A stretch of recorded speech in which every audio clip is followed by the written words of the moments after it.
So, as we're approaching the end of 2025, I want to talk a little bit about layoffs because they don't appear to be going anywhere, unfortunately. Every day I watch the news or open some sort of article, there are more and more companies laying people off across all industries, across all sectors, across all job titles. There seems to be almost no rhyme or reason. Layoffs are here to stay, unfortunately. And so today I want to talk a little bit about some of the signs that you might see that can give you an indication that a layoff may be coming your way, because layoffs are not really subtle and they don't come out of nowhere. They're well prepared in advance by upper leadership and your HR department.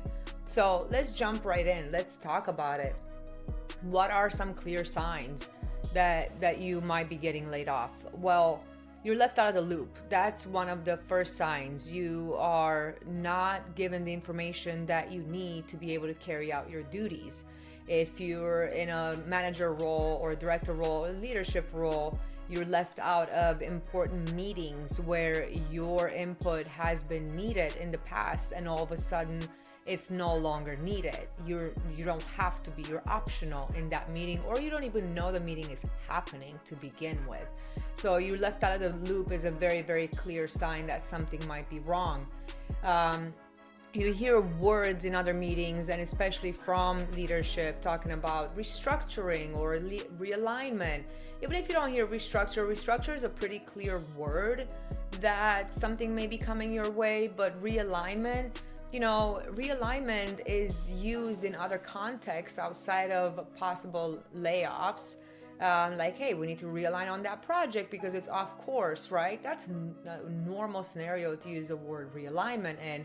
But when you start hearing, headcount realignment, that's a red flag right there, because that means, what does that mean? You have to start questioning, what does headcount realignment mean?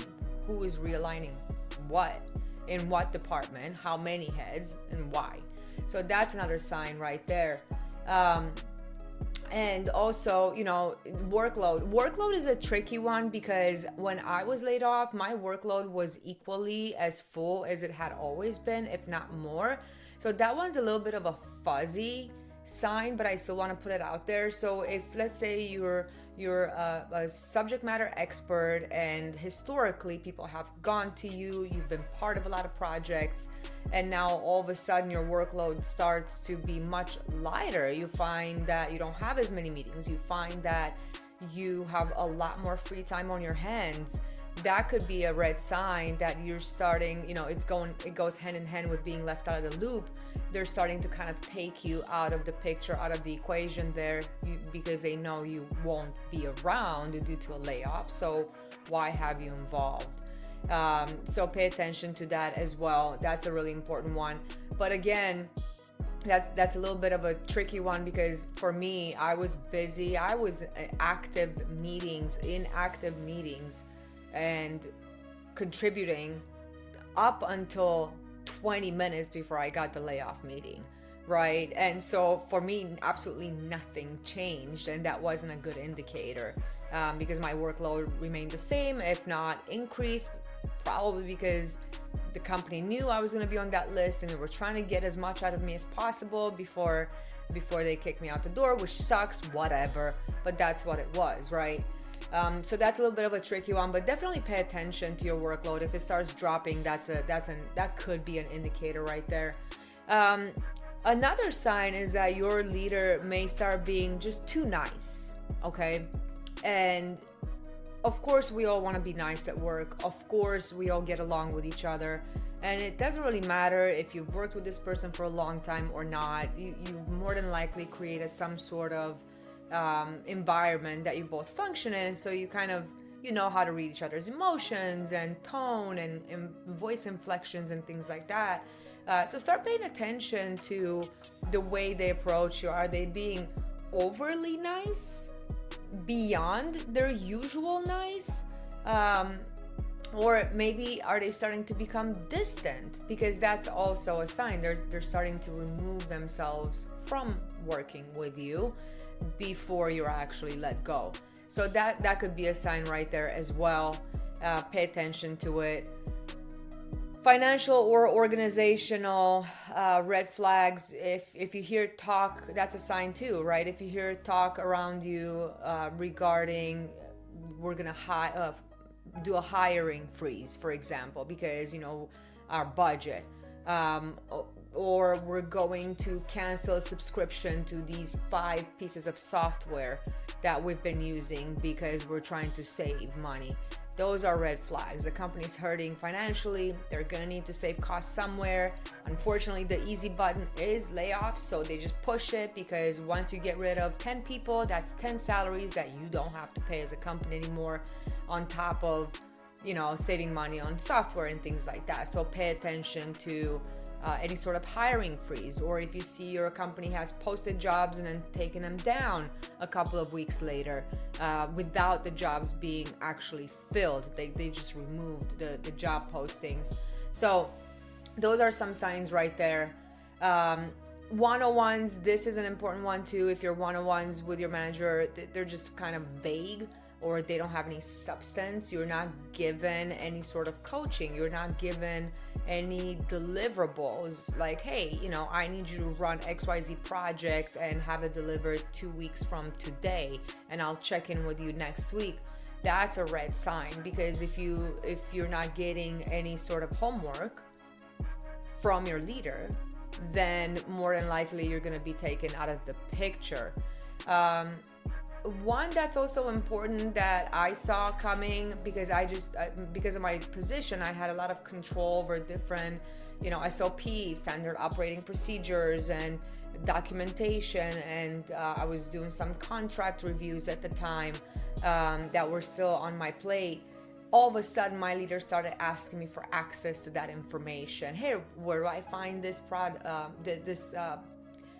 this SOP, or where do I find this contract, or how do you do this? All of a sudden they're curious.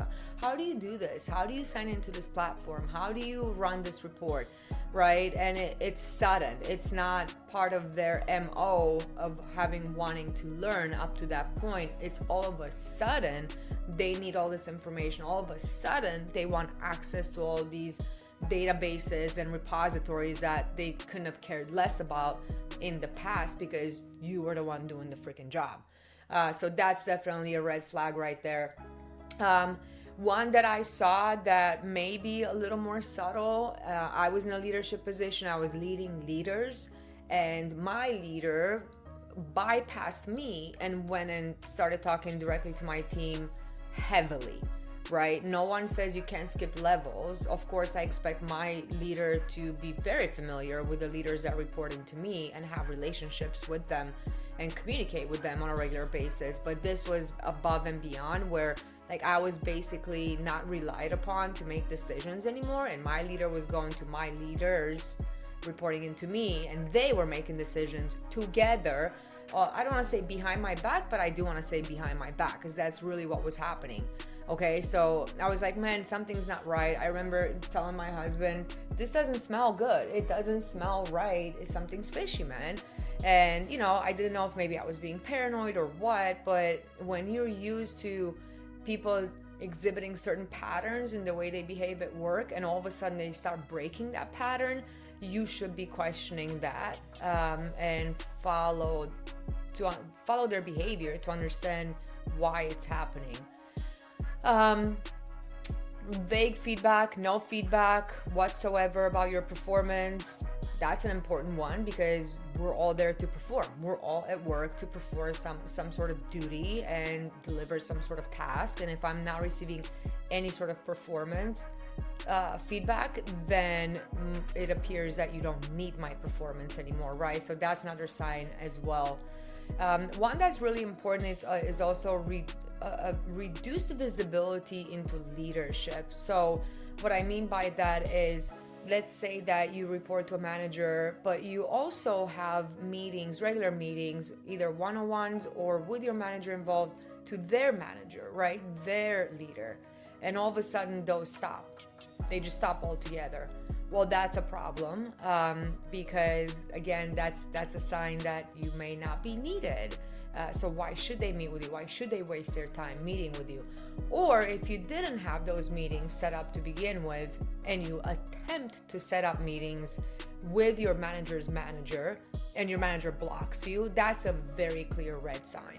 And I've definitely seen that. It's happened to me. And again, I was like, big question mark. Why wouldn't I be able to go have a meeting with my manager's manager? You know, if I want to show them whatever project update or talk to them about whatever customer journey, they should definitely be open to that. And my boss basically at the time just said, don't worry about it. You and I meet on a regular basis. I'll give them the updates from our meetings. So again, that was a big red flag right there. So, you know, those are some of the signs that I have personally experienced and also have seen. I unfortunately have people that I know in my circle of friends that have gotten laid off, and we kind of talked about, you know, what are some of the signs, and we saw these as being common trends. So what should you do about it, right? Well, start documenting things just to make sure that you're keeping yourself in check and you remain objective. A one-time event is not a trend, and one of these signs in and of itself doesn't necessarily mean that you're gonna get laid off. But if you see more than one, then you should start questioning. So start documenting, just keep track so that you can remain objective and get the whole picture in writing, and then take a step back and look at it as a whole to understand if maybe you're overreacting, maybe you're too suspicious, maybe you're just paranoid. That happens, whatever. Ideally, nothing comes out of it. But if you start seeing more and more add up on the list as you're making it, then that should be a pretty big red flag. Get your resume ready. Start documenting all the deliverables, all the great results that you've recently delivered, and put them on your resume. You will need that. If you do get laid off, then you're gonna have to start applying for work. I would also say if you see maybe 3 or more of the signs that we just discussed, then start looking for work. Don't wait to get laid off. In today's day and age, it takes an average of, I think, like 9 months is what I saw for someone qualified to be able to find work. Okay, my husband couldn't find work for over a year, fully qualified with an MBA. Like, you've got to be shitting me. But that's the reality we're living in right now. So you better prepare yourself. Start applying. Be prepared. It's better to get a job when you already have a job than scramble after the fact, which is what happened to me, and it absolutely freaking sucks. So make sure you're documenting, make sure you're updating your resume, make sure your LinkedIn is up to date and professional. I know there's a lot of debate over whether LinkedIn is still a professional, solid platform to be able to find work or network. I still believe that it is to a certain extent. Yes, there's a lot of like junk on there, but you can always ignore it. And, you know, make sure that you're exhibiting yourself professionally on that platform, because employers do go look. Okay, so set yourself up for success. And ultimately, you know, prepare yourself financially. When you lose your job, the first question is, well, how am I going to keep the lights on? Make sure that you budget, cut extra costs out if you can, and start preparing. Okay, be as prepared as you possibly can mentally and financially, because it could take you a long time to find work again.